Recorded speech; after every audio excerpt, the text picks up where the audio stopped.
మీ బంగారం తాకట్టులో ఉందా? విడిపించుకోలేక ఇబ్బందులు పడుతున్నారా? అయితే మీ బంగారాన్ని వెంటనే విడిపించి కొంటాం. గణేష్ గోల్డ్. మీరు సంప్రదించాల్సిన ఫోన్ నంబర్లు 9160-266-916, 8712619507.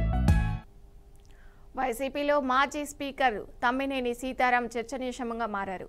ఇందుకు అముదాల వలస ఇన్ఛార్జ్ పదవి తన కుమారుడికి కాకుండా వేరే వ్యక్తికి ఇవ్వడమే కారణమనే వాదనలు బలంగా వినిపిస్తున్నాయి.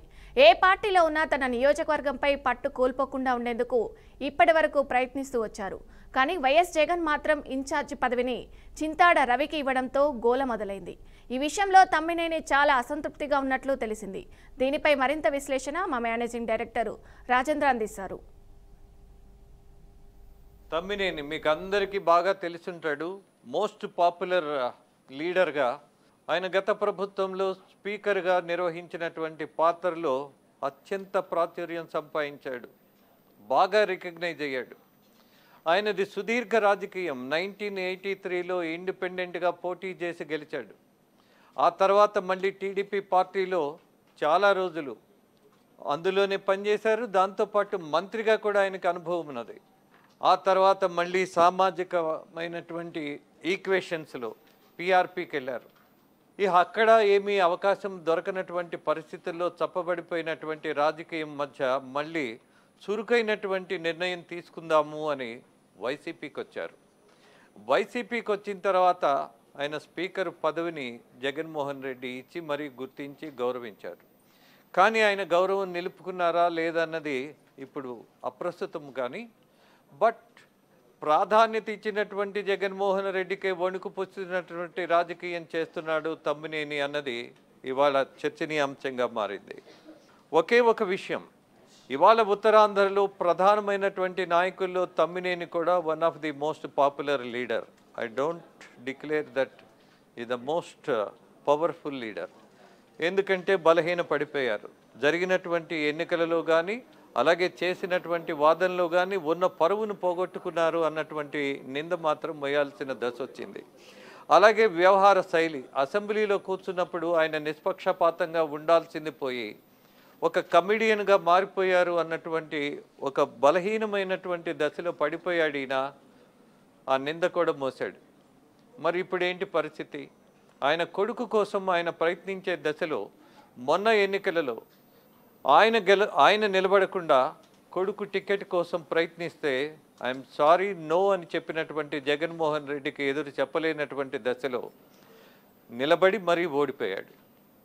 కానీ సంవత్సరం కాలం పాటు ఎక్కడా కనపడలా. నిశ్శబ్దంగా ఉన్నారు, సర్దుకుంటూ ఉన్నారేమో, అర్థం చేసుకునే ప్రయత్నం చేశారేమో, ఎందుకు ఓడిపోయాం, ఎందుకు వెనకబడ్డామని. ఎనీహౌ మళ్ళీ ఇవాళ చింతాడ రవికుమార్ అనేటటువంటి ఇన్ఛార్జిని పెట్టగానే ఆయన ఆముదాల వలసలో ఆయన ప్రాధాన్యత తగ్గిపోతుందన్నటువంటి భయంతో ఆయన ఇన్ఛార్జిగా ఉన్నటువంటి శ్రీకాకుళం నియోజకవర్గ పార్లమెంటు నియోజకవర్గాన్ని వదిలేసి మళ్ళీ ఆముదాల వలసలో ఒక ప్రయత్నం ప్రారంభమైంది. ఆ ప్రయత్నం ప్రారంభంలో ఇటీవల జరిగినటువంటి వైఎస్ఆర్ వర్ధంతి సభను కూడా ఘనంగా నిర్వహించాడు. బట్ చింతాడ రవికుమార్ ఎవరైతే ఇన్ఛార్జ్ ఉన్నాడో అతన్ని మాత్రం కనీసం పిలవటం, కలుపుకోవడం, ఒక సంయమనంతో వ్యవహరించటం చేయలా. ఈయన మేకైపోతాడు అన్నటువంటి భయం ఇవాళ మళ్ళీ జగన్మోహన్ రెడ్డికి ఈయన వ్యవహార శైలి చూసిన తర్వాత కలగడంలో పెద్ద ఆశ్చర్యం లేదు. తల ఎగరేసే తత్వం ఉన్నటువంటి వాడు తమ్మినేని అని జగన్మోహన్ రెడ్డికి కూడా తెలుసు. అవసరానికి రాజకీయ నిర్ణయాలు తీసుకుంటాడు అని ఆయన మీద పూర్తి అవగాహన ఉన్నది జగన్మోహన్ రెడ్డికి. అందుకే ఇవాళ తన ప్రాధాన్యత పెంచుకునే దాంట్లో వైఎస్ఆర్ వర్ధంతి సభలో ఆయన జన సమీకరణ చూసిన తర్వాత అక్కడ ఉన్నటువంటి ఇన్ఛార్జికి ఏ మాత్రం ఆ ప్రాంతంలో ప్రాధాన్యత లేదు అన్నటువంటిది నిరూపించినటువంటి పరిస్థితి గమనించాక now Jaganmohan Reddy is in defence. ఈ ఇన్ఛార్జిని పక్కన పడేసి మళ్ళీ వీళ్ళకే పగ్గాలు ఇవ్వాల్సిన దశ అంటే ఆయన ఓడిపోయినట్టే.